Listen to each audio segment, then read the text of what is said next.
everyone, welcome to my channel. It's your girl Amanda the author. Thanks for stopping by. This is a writer's review, the show where I review fantasy and horror books, movies, and TV shows from a writer's perspective.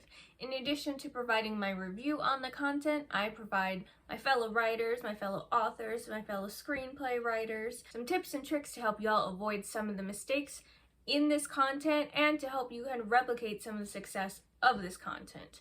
Additionally, I provide some marketing tips here and there, and so if you like this type of content, go ahead and subscribe to my channel. I'm really excited about today's video because it's current, it's topical. We are talking about the film There's Someone Inside Your House, which is based on the novel by Stephanie Perkins.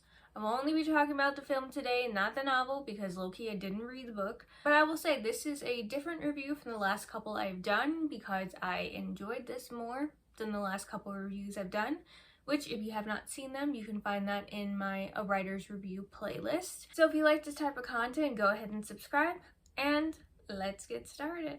There absolutely will be spoilers, as like I said, I'm going to be reviewing the movie just a tad. If you are okay with the spoilers, then prepare to be spoiled because that's what's about to happen. So like I said, here's a bit of a review. Mind you, this is a review of the movie, not the book. From what I understand, there's some differences happening there, and I can't speak to the book because I didn't read it. I'm not going to do that. So here we are. Overview of the movie.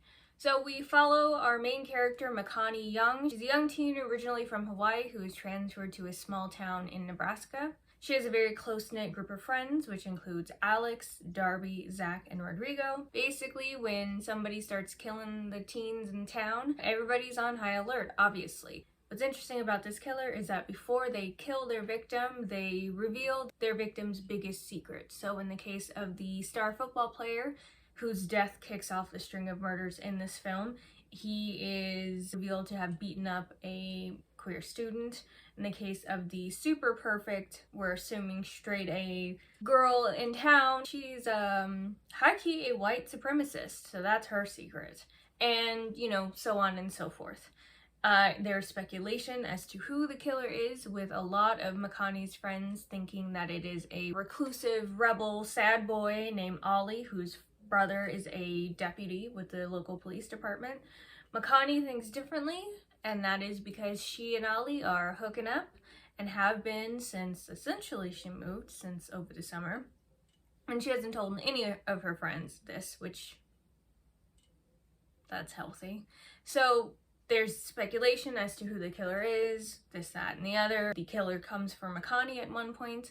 Her friends end up finding out her biggest secret, which, believe it or not, is not her relationship with Ollie, but is the fact that when she was in Hawaii, she was arrested after pushing a girl into a bonfire on the beach.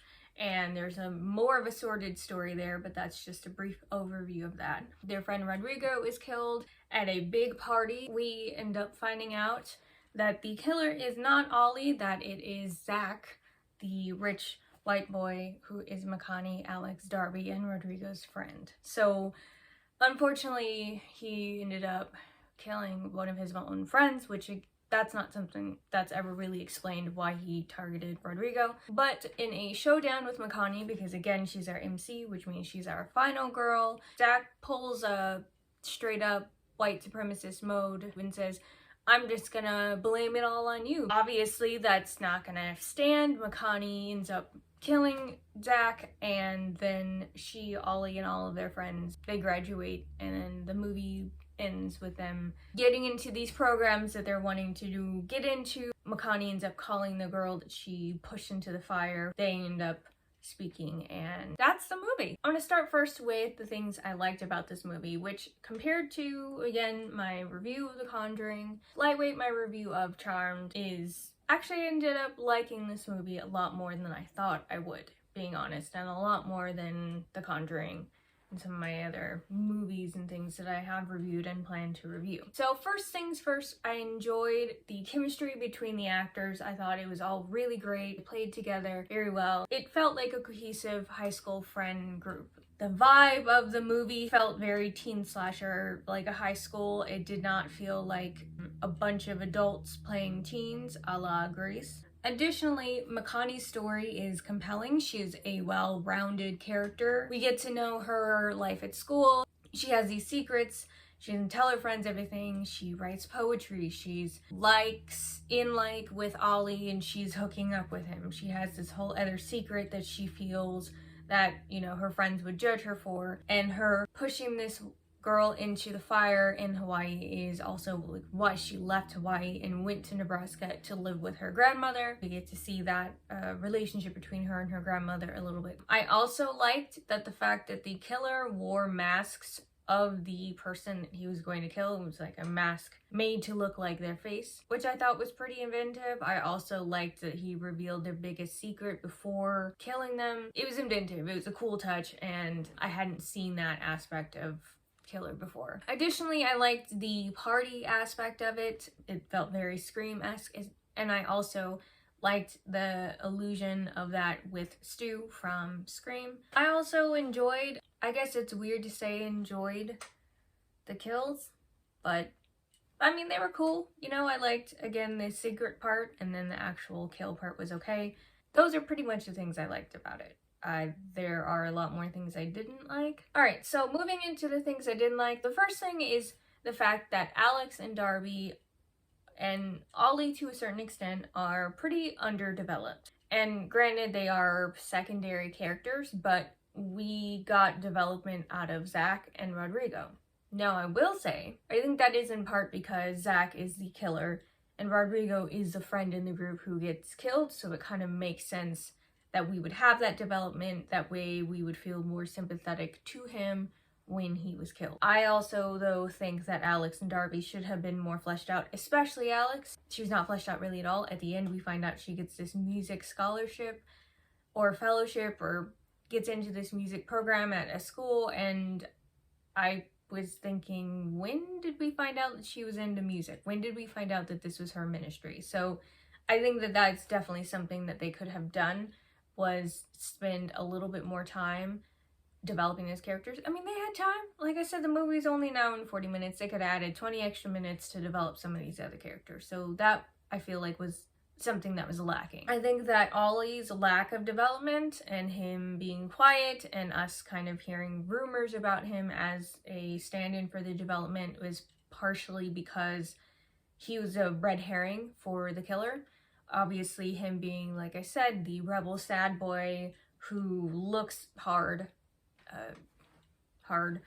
is what made people think that he was the killer, and I will say I figured out pretty quickly that he wasn't going to be. It would have been way too easy for them to have made Ollie the killer, so there's that. This next take is kind of wild, but I will say I think I wanted more kills in this movie. We get 4 and then 2 attempted. I think I kind of wish that there was a little more. You know, I'm used to more teen slashers where there's just multiples and 2 were killed at the same time and stuff. So I think I wanted more from this, the slasher aspect of it. This movie is on the shorter side, so it does make sense, but still. Now, I mentioned the fact that Zach and Rodrigo are friends, so when we find out that he was a killer, I had a moment of thinking, man, how are you gonna do your friend like that? Just, of all the people you could have killed. Sad to say it like that, right? But this is a slasher. So of all the people you could have killed, bro, you decided to kill your friend. I think that was a choice to elicit sympathy from the audience. Again, I think from what I've read of the synopsis of the book, Rodrigo is somebody in the book who is killed, but I don't think that he had the same kind of relationship with Makani and her friends in the book as he does in the movie. So I get that, but Zach shed no tears. There was no emotion, there was no mention really of Rodrigo at all after the teens had their, you know, emotional moment, which I thought was also another touching scene in the film where they were all looking at photos of Rodrigo and kind of being there for each other. But also, if you look at it in the context of the fact that Zach was the one who killed him and he's right there hugging up on them, it was it was wild. Like, looking back on that scene, it was pretty wild. I wish there would have been more of an acknowledgement of Zach's role, or the fact that Zach killed Rodrigo when Makani faced him in the end. I mentioned that I figured out pretty quickly that it was not going to be Ollie that was going to be the killer. They also had this creepy Uber driver that was up in the scene that was showing up to all these parties and events and shit, giving out flyers. And, you know, when Makani's in his car, he asks her, "Are you home alone?" And he lingers outside her house for a bit after she goes inside. I figured out pretty quickly that it was not going to be Ollie and that it was not going to be the Uber driver. And then I thought, well, it has to be one of, you know, their friends. Either it was Caleb, who was the gay football player who the first kid who was killed had beaten up. And, you know, Makani and her group brought this football player, Caleb, into the fold with them because he had become an outcast. So either it was him on some revenge shit, which would have been lower on my list, or it was one of Makani's friends. It would not have made sense to have been somebody that we didn't know, just based on the fact that this movie is giving, you know, Scream tease. So I figured out it was going to be one of her friends, and then if you look at Ollie's build and then Zach's build, it quickly became obvious that it was going to be Zach, because the killer wore skinny jeans, and they were lanky, and they were in Vans, and Zach had that same kind of build, so that was obvious. So what I'm saying with this is, I don't typically like when movies, books, whatever, I can clock who the killer is within the first 20-30 minutes. Like after the second kill, I can see who it is. I don't generally like that. You have a movie that's trying to be clever and sneakily hide who the killer is, but it wasn't clever or sneaky, and I knew who it was going to be. Now, the other thing I didn't like about this is the fact that the killer's motives were like flimsy as one-ply toilet paper, sis. They just were not it. Now, it's presented as Zach kills his father, who is a hard ass, who is, from what we are told, is abusive. So Zach kills his father. That's the last kill that happens before he reveals himself to be himself to Makani. And part of it seems to be that this was an elaborate plan to kill his father. But then he also says things like, people were wearing masks and I wanted to take those masks off. I wanted to reveal people. He also says, I'm privileged, and I know I'm privileged, and my whole life I've been feeling sorry and trying to feel like, oh man, there's something wrong and this sucks being privileged, but why shouldn't I use my privilege? Tired excuse. I wish that there would have been some other kind of through line besides, I am tired of downplaying my privilege. Everybody in this town is wearing a mask, and I want to be the one to take those masks off and, you know, spill people's tea. And also, this will be a great way for me to kill my father, because nobody will suspect me, because it'll be a serial killer. It's a lot. I didn't like it. I wish that the killer had better motives. Finally, the thing that I probably had, I won't say the most issue with, but this was a pretty big thing for me, was that this.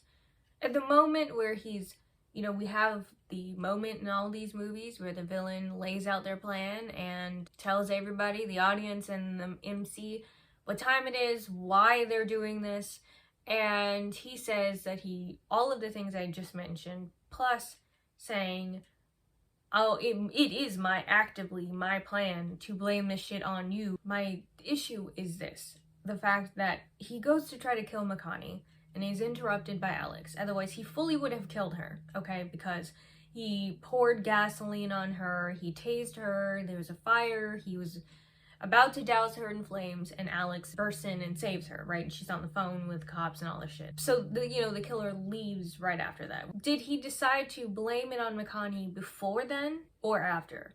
Because if he decided to do it after, what had been his plan if he was going to kill Makani? Who was he going to blame it on? Was he going to blame it on Alex? It makes me think, so what was the plan if you had killed her, though? You're over here saying you're going to blame it on her, but why'd you try to kill her if she was going to be your patsy? Here are a few tips and tricks from my writers out there, because honeys, I know you can do better. So, first of all, don't focus all your development on your main character. I know that there's a tendency to just sink and put all of our eggs in that one basket, but I'm telling you that it is important that your secondary characters are developed as well. They don't need to be developed in the same amount as your main character. That's what makes your main character your main character. but we should still get an idea of who they are, what's happening in their lives, maybe outside of the main character, what their motivations are, their relationships, especially their relationships to each other, aside from the main character. That's also important as well. My next tip is especially for those of you who are writing mysteries, thrillers, slashers, any kind of thing where you want to reveal who did who done it, like a game of Clue. Don't make your red herring so obvious. So in this movie, we have Ollie as the red herring. We also have Dave, the creepy Uber dude. I would have bought Dave sooner than Ollie, but Ollie seemed to be the one that the characters were resting their suspicions on. It was pretty obvious early on that he was not going to be the killer. And when Alex says, ask him what happened with his parents, kind of low-key to make it seem like he had something to do with his parents' death, but then we find out that his parents just got into a car crash. I didn't understand her reasoning and the point that why she had said that, because it didn't make any sense. If your parents died in a car crash and he wasn't in the car, did he manifest it? Like, what is she trying to hint with that? So again, try not to make your red herring so obvious. Try not to, I guess make your killer so obvious as well. That's another part of this is when you are writing, especially books. Now, I'm not a screenplay writer, but I'm imagine it could be very similar for y'all that have other people read your work. When we're talking about books and stuff, we have alpha readers, which are readers who review your work as you were writing, and they'll give you feedback. This is especially helpful if you are writing a book where you have a lot of big ideas, where you're writing something or a type of content you haven't written for the first time. It's good to have alpha readers if you have never written mystery before, or if you just want some opinions on the mystery as you go. Alpha readers are a great choice. Additionally, you can opt for beta readers, who are people who read your book after the book is written. Typically, I have my beta readers take a look at my book after the first draft is done. That way I can incorporate their feedback when I do rewrites. These are some tips that can help you when it comes to your mystery to make sure that you are not making your red herring, your killer, your whodunit, whatever, so obvious. My next tip is if you have villains, it's important to make sure that their motivations, they make sense, they're clear, that they have motivations beyond an adjective of power, love, blah, blah, blah. This villain's motivation of wanting to kill his dad and using a serial killing spree as a way to cover it up. I don't like none of these people in this town anyway, so I'm gonna just reveal all their secrets as I'm doing it. Cool, but I wanted a little bit more. Now, my final tip is one that is based on something I think this movie also did very well. So it is make your final girl practical. Now, for those of you who are unaware what a final girl is, I'm sure you've heard the term, but I'm gonna give you just a brief little synopsis. So a final girl is the last woman standing in a horror film. Nancy in Nightmare on Elm Street. We're thinking Laurie Strode in the Halloween movies. We're thinking Sidney Prescott in Scream. These are examples of final girls. So when I say make your final girl practical, I mean try to avoid some of those things that are, I would say, borderline sexist. So often we see movies where the women are falling and they're tripping and they're screaming and they're not hiding well. They have a weapon, they drop it, things like that, right? And I would say that that's not exactly practical for how people handle stressful, traumatic situations. Now, I'm not talking about women as a monolith on the whole. But I would say generally, most women know if you are running from somebody that you should not be running and screaming your head off as you're doing it, because that's just going to tell the killer exactly what your location is. Additionally, I think most women also know or don't trip as they are running, especially trip on nothing. I feel like if Bryce Dallas Howard, I don't remember her character name, but if Bryce Dallas Howard could run from a T-Rex in heels with a flare gun in her hand and not trip, your final girl can run in flats, whatever she's wearing, and not trip. So let that be a lesson. Make it more practical. Again, I didn't hate the movie. I think it's worth a watch if you're looking for a quick teen slasher film that feels very now and very of the time. I think There's Someone in Your House is a pretty good movie to check out. If you like this video, if you like the movie, let me know in the comments. I'd love to know your thoughts. Also, if you like this type of content, i.e. movies, books, TV shows, and things like that, reviewed from a writer's perspective, go ahead and subscribe to my channel now. I will be doing horror still. I initially had planned on only doing it for October, and then I thought, nay, because I love horror almost as much as I love fantasy. And so that is why you will be getting fantasy and horror content reviews from a writer's perspective. Now, to that point, if there's some kind of movie, book, TV show, whatever that you'd like me to take a look at, that you're wondering about the writing, or if there's tropes you think that you can avoid based on these movies, books, TV shows, and what have you, go ahead and let me know in the comments. Have a good rest of your week. Bye! There's somebody in... oh, that's not it. Today we're taking a look at the tricks here and there. I've written 2 books so far, and I've written 2 books, so tips and tricks to help some tips and tricks and from an author's perspective. But I do wish that there had been some more acknowledgement when Makani, when Makani, what the fuck am I trying to say? Part of it seems to be that this was an elaborate plan. I keep mentoring. I am a horror.